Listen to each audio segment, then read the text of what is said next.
Welcome back, friends.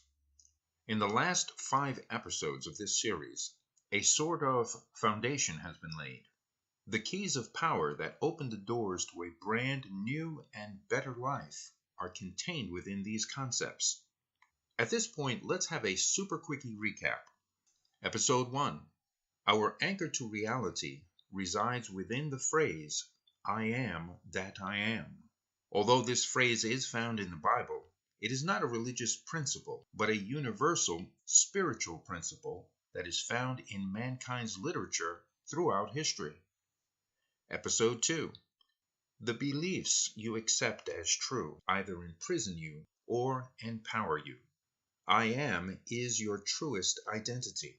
I am is the name of God, not a distant, aloof, and separate God, but the one and only true God within you. Episode 3. Your sense organs give you a severely distorted view of reality. In reality, you are a spiritual creature of radiant light. Episode 4.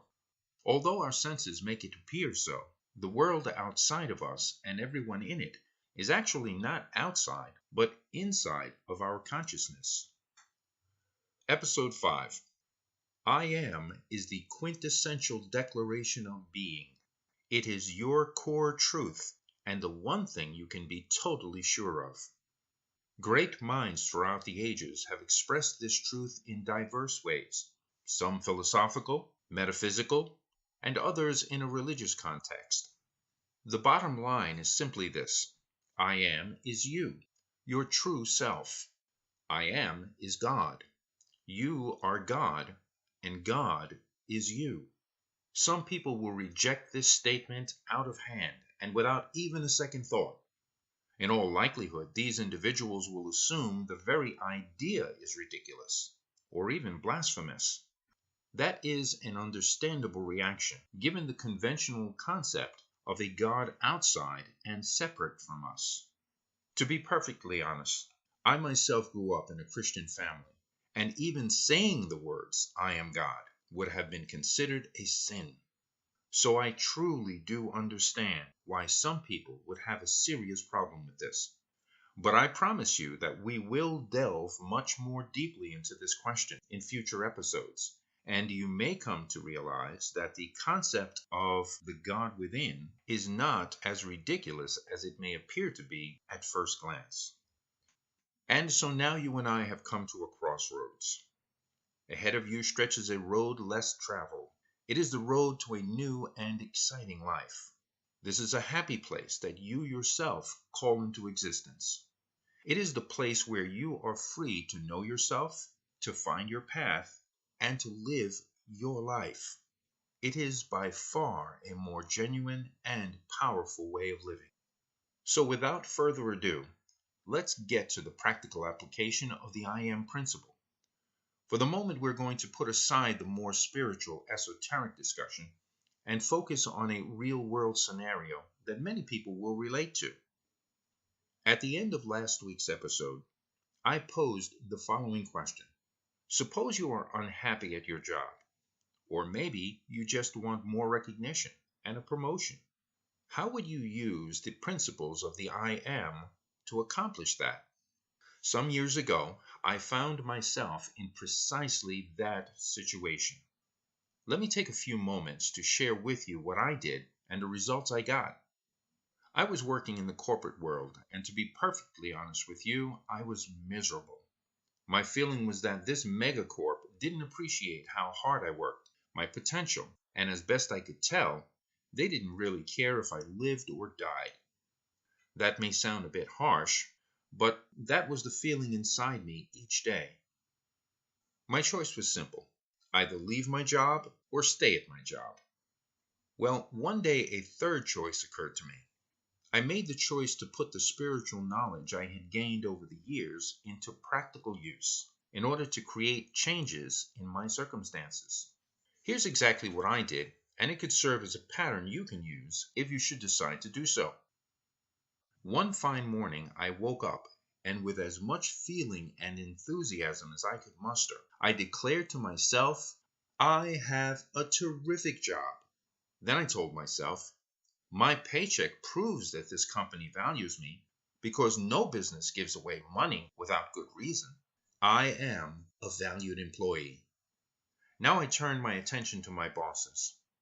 I declared that these people had the secret of success in this company, so the smart move was to learn from them. That very day, I asked to speak with a manager. Not just any manager, mind you. I made up my mind to talk with the one who I thought liked me the very least. I told him that I admired him and his professional expertise. I said I would greatly appreciate it if he would mentor me and teach me everything he could. Now, although this man never broke a smile to me in the past, his attitude and demeanor changed right before my eyes. He suddenly perked up and agreed to help me. I did likewise with other managers.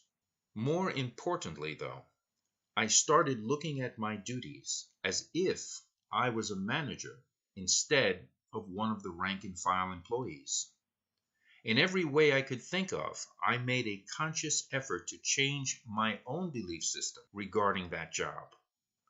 This was a classic case of changing the world by changing yourself.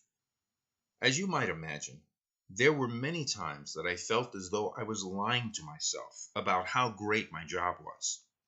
I had to deny the evidence of my senses and declare with the full might and authority of the I Am Presence that this was the best job of my life. You see, I knew that there was a spiritual reality that has a direct connection to the so-called material world, and that I had the authority to change the outside world by changing the world inside of me. So what was the result of all this crazy New Age mumbo-jumbo? Well, to make a long story short, within 30 days of my declaring a new reality in the power of I Am, I was given a Top Employee Award, which I received to the applause of the entire staff. This after being at this company for years without any official recognition whatsoever. Within the next couple of months, I was promoted. Somehow, I now found myself as part of the management staff. Naturally, my pay took a hefty upswing. I had more and better benefits. I had the respect of the entire staff of over 100 people at my location, who now looked to me as one of their bosses. The highlights of that season was that this terrific company I worked for organized a day-long fishing trip. Managers only, of course. Imagine that. I was being paid to enjoy a day on the high seas on a chartered fishing boat. By way of full disclosure, I didn't catch a damn thing that day, but I will never forget driving home that evening and thinking about the awesome power of God within. Friends, I tell you truly, what I did, you can do also. Join me next week for episode 7 of this I Am series. If you haven't already done so, please subscribe to my QTV YouTube channel. And be sure to check out the other inspirational and empowering videos there. Until next week, this is Q, wishing you wealth, health, and happiness.